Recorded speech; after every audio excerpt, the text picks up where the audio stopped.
In this video, I try to take off my wheel to start changing my suspension to the border racing suspensions, and these OEM ones just don't want to come off. They're the ones with the tin kind of covering in front of it, and well, it's just not coming off.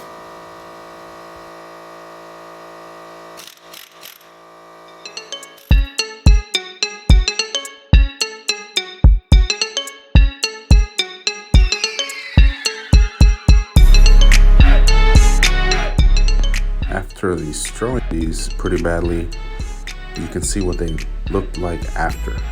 I was able to get everything done, but here's a video from the beginning.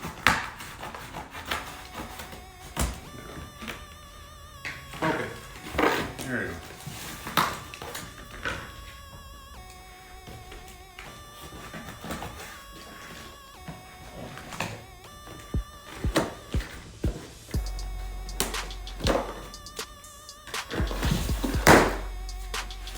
Hopefully that doesn't wake up the baby.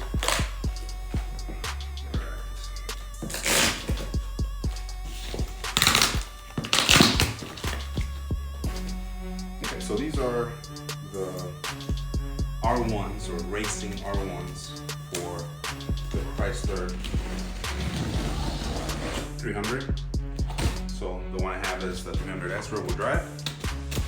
These will fit the 2011 up until current Chrysler 300s. So the 300 rear-wheel drive as well as the C's. So I'll start with this one here. It looks like it will be a rear suspension here.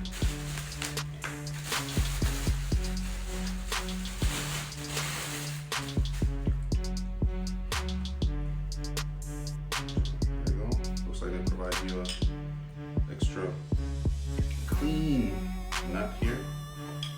So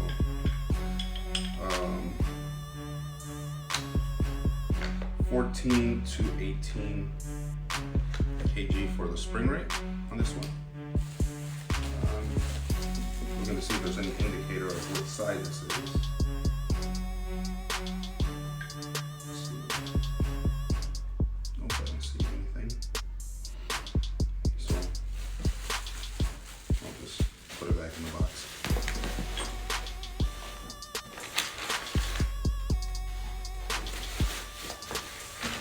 Same thing, another one for the rear.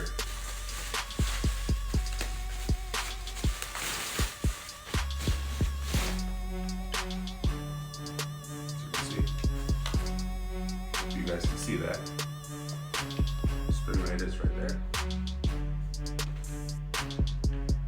Yeah, I don't see an indicator of which side, so looks like it should be fine to install on either side. Just a bag of the knobs as well as little souvenir, if you call it. Looks like it's a small screwdriver. Let me open it here. So, got your set here. And for these,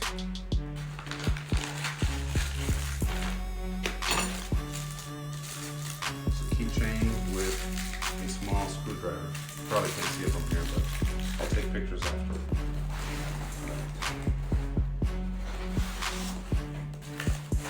Okay. So all was wrong. The ones I show you are the fronts. These are the rears. So I've never taken my 300 suspension apart, so my bad, guys.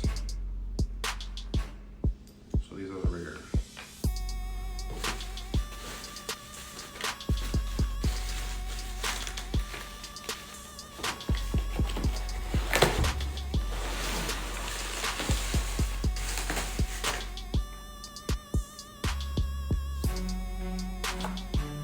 Rear thing.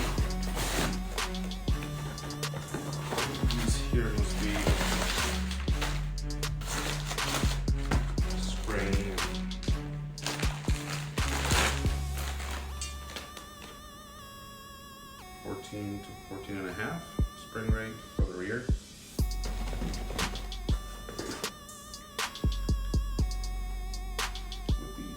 fun and tricky pieces here. Always for people complaining these are tricky to put on.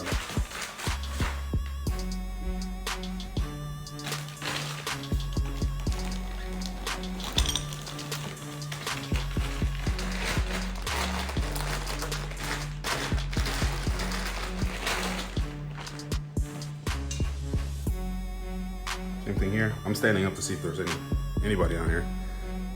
All right, some people are. So, and the second one. So it comes with a little rubber boot. It's nice, kind of noise, at least quiet it a bit. So we'll be getting these installed tomorrow. I'll be doing it from my garage anyways. Yeah, we'll see how tricky these are to install tomorrow. So cut to here I started prepping kind of the preload and setting the right height as I wanted it for the car. I've had to try it a couple times, so you see me here trying to put everything back together and just kind of prep the front coilovers.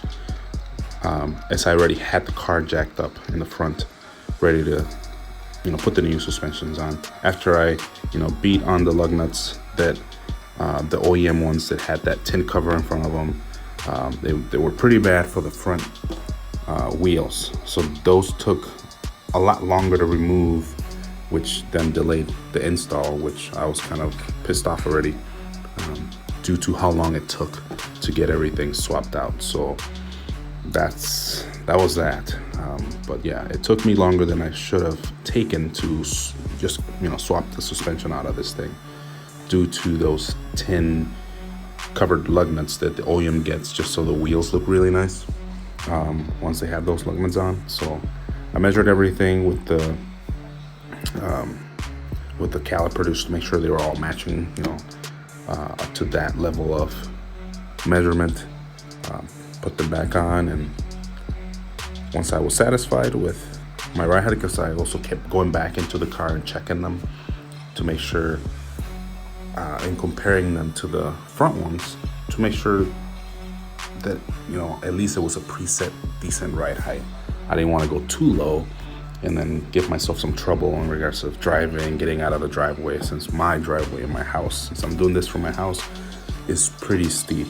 So I didn't want to give myself any trouble and have to take a really, aggressive angle to get in and out of my driveway. So it's one of the reasons I was pretty,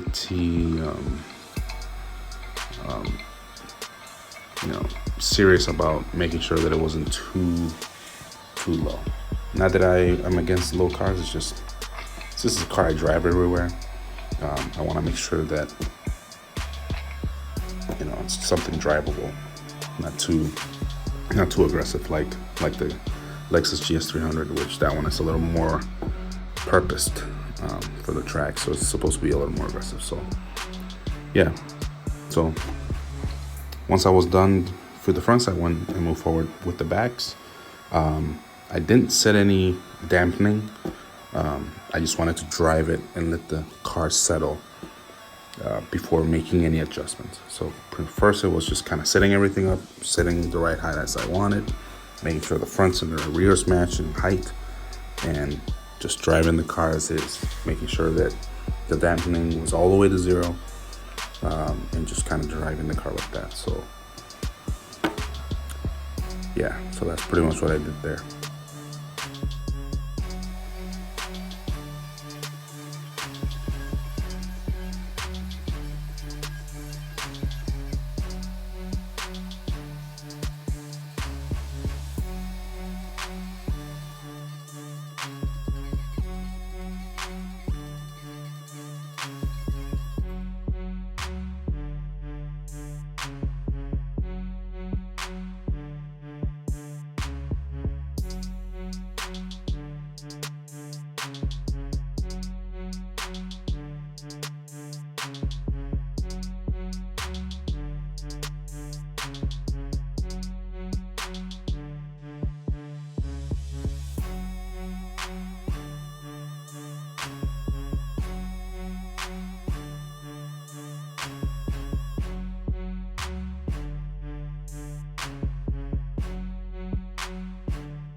Folks want to know, how does this thing drive?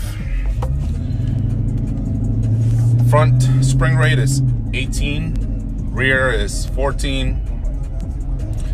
I have the front set up at the damping at soft, and the rear are right in the middle, so 16 clicks from the 32 way adjustability. So I think it's pretty smooth.